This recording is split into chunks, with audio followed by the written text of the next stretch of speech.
Greetings and welcome back to the Galley of the Sun.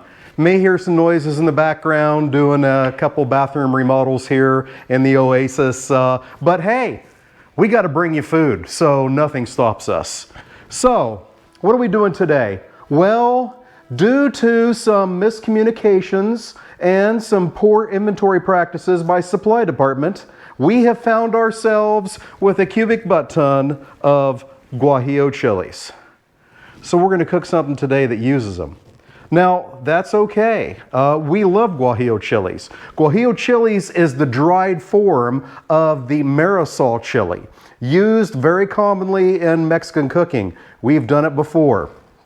So basically, there's two different ways you prepare a Guajillo. You're either going to soak it in water or a broth for about 15 minutes, and then maybe add some other things and shuck it in a blender, or you're going to toast them first and then soak them and then shuck them in a blender.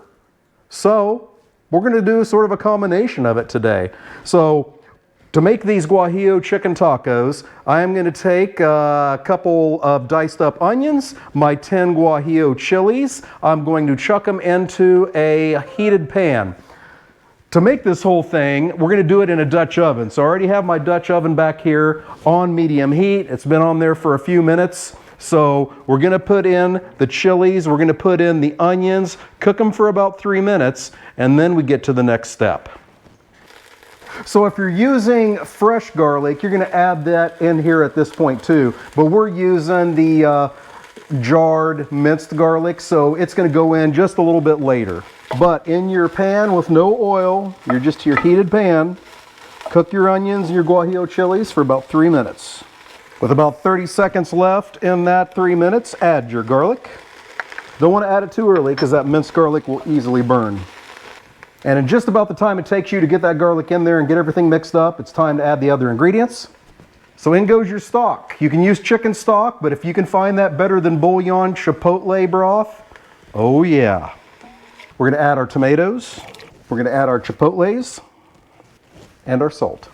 We're going to get that all mixed up and let it simmer for about 15 minutes. All right, we got the sauce to simmer in and it is smelling fantastic here in the kitchen. Now we're going to prep our chicken. Or if I can remember properly from Spanish 2 I took in high school, chichis de pollo. I'm pretty sure that's right.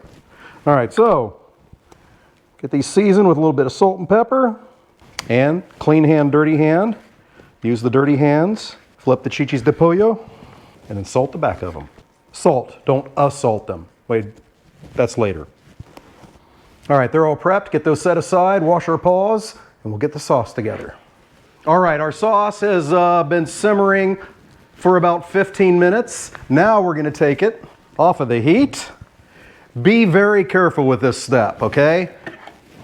If you get a little over anxious, you can end up with some good burns on yourself. So we're going to take all of the contents of this Dutch oven and transfer them to our blender.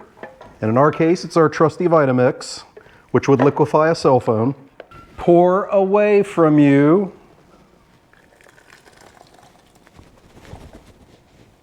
Always.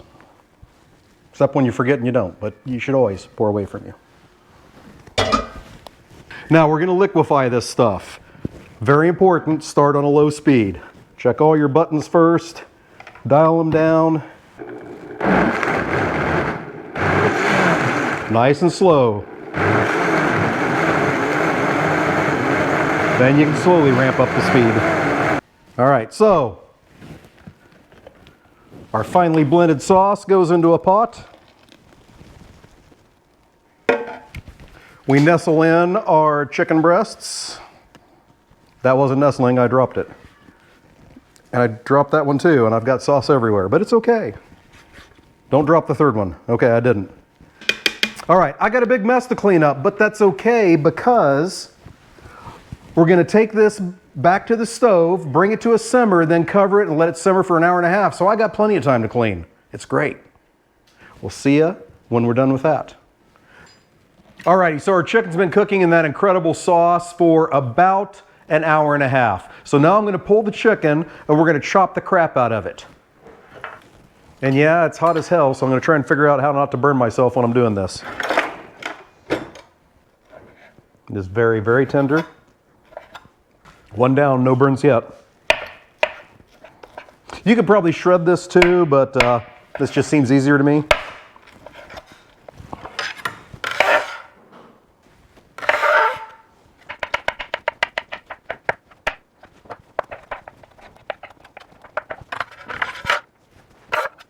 All right, now I'm gonna get this all dumped back in the sauce, and then we're gonna make ourselves a taco and give this a try and see how it is. 6. All righty, let's make ourselves up a taco. Got flour tortilla here from the local Mexican grocery store chain that has a tortilleria in it. God, I love this place. Get some of our Guajillo chicken on there. A little bit of salsa. Once again, we get this from the local farmer's market. Has Patron in it. So good. A little shot of sour cream. A few days ago, we made some copycat Taco Bell creamy jalapeno sauce. Gonna put some of that on here. A little bit of shredded Mexican cheese. And a little cilantro, because you need the freshness. All right, moment of truth.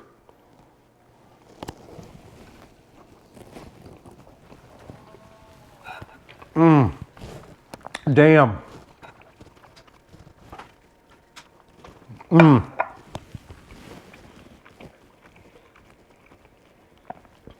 There is a ton of flavor there. Absolutely fantastic. This is something you'll want to try, especially if your supply department is substandard and, you know, poor inventory practices, and you end up with a bunch of guajillos. So, thank you so much for joining us today. Until we see you next time, fair winds and following seas.